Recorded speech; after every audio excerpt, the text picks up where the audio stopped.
नमस्कार.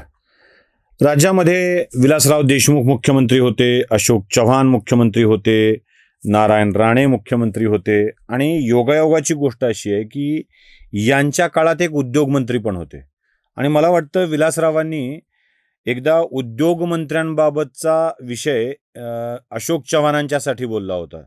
ते म्हणाले होते की राज्यामध्ये उद्योगमंत्री कोणते उद्योग करतात हे लक्षात ठेवा. म्हणजे जेव्हा अशोक चव्हाण उद्योगमंत्री होते तेव्हा ते मुख्यमंत्र्यांच्या विरोधामध्ये काही उद्योग करत होते अशी चर्चा होती. जेव्हा नारायण राणे उद्योगमंत्री झाले तेव्हा ते आपल्या मुख्यमंत्र्यांच्या विरोधामध्ये काही उद्योग करतात अशी चर्चा होती. म्हणजे एकूणच राज्याचे उद्योगमंत्री हे मुख्यमंत्र्यांच्या विरोधातले उद्योग करण्यात आघाडीवर असतात हे आपल्या सगळ्यांच्या लक्षात येतं.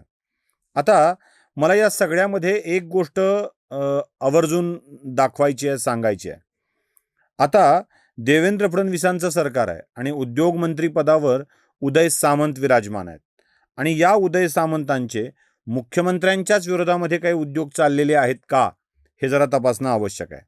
मंडळी, मी असं बोललो म्हणजे मागे एकदा शंभूराज देसाईंच्या बाबत व्हिडिओ केला होता, त्यानंतर उदय सामंतांच्या बाबत व्हिडिओ केला होता. तेव्हा हिंदुत्ववाद्यांच्याकडून मला एक वाक्य नेहमी ऐकवलं गेलं होतं.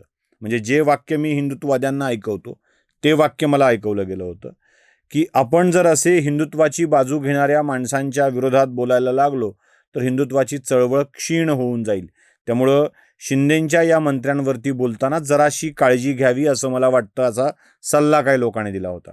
मला वाटतं हिंदुत्वाची चळवळ ही राजकीय चळवळ नाही आहे, म्हणजे आता उरलेली नाही आहे ती.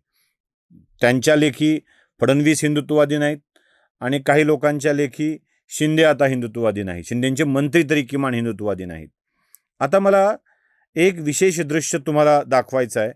महाराष्ट्राचे उद्योगमंत्री मनोज जरांगे यांच्या भेटीला गेले होते.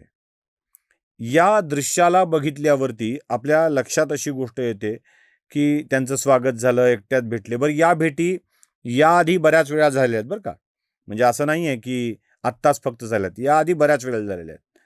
आणि या भेटीचं वैशिष्ट्य एक आहे की जेव्हा जेव्हा उदय सामंतांची मनोज जरांगे यांच्याशी भेट होते तेव्हा तेव्हा पुढच्या काही दिवसात मनोज जरांगे एक व्यापक बैठक अंतर्वली सराटीत घेऊन पुढच्या आंदोलनाची तारीख निश्चित करतात. म्हणजे उदय सामंत हे उद्योगमंत्री आहेत की आंदोलनाचे उद्योगमंत्री आहेत, आंदोलनाचे उभे करणारे मंत्री आहेत, हे जरा लक्षात यायला हवं. असं का घडतं? हा योगायोग असेल. माझा थेट उदय सामंतांवरती आरोप नाही आहे आणि मनोज जरांगेंच्यावरती पण आरोप नाही आहे. उगी आपण असे आरोप करायचे नसतात. असं का घडतं की उदय सामंत भेटले, काही निरोप दिले आणि मनोज जरांगे उपोषणाला बसले? असं का घडतं? अर्थात मीडियाशी बोलताना मनोज जरांगे म्हणतात की ही तुम्हीच आधी, मी मार्चमध्येच सांगितलं होतं की जूनमध्ये आंदोलनाला बसणार आहे, तेव्हाच ठरलं होतं. ते उदय सामंत येऊन गेले असतील, या वेळेला येऊन गेले असतील, मागच्या वेळेला तसंच झाला असेल. हा निव्वळ योगायोग असू शकतो. मनोज जरांगेंचा यावरचा खुलासा आलेला आहे की मी आधीच ठरवलं होतं म्हणून. यांचा उदय सामंतांचा काय संबंध? मला गंमत याची वाटते की आधी विखेंच्यावरती मनोज जरांगेंचं प्रचंड प्रेम होतं.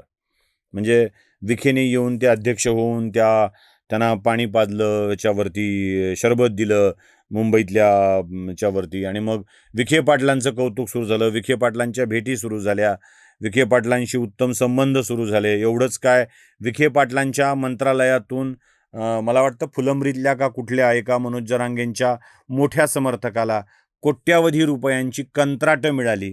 हा योगायोगाचा भाग असू शकेल, कारण कंत्राट मिळवणारा फुलंब्रीचा व्यक्ती मनोज जरांगेंचा अत्यंत निकटवर्तीय असणं, मग त्याला विखे पाटलांच्याकडून काही कोटींची कंत्राटं मिळणं, हे सगळं योगायोग असू शकेल. म्हणजे यात काय मला डावपेच आहे असं म्हणायचं नाही आहे.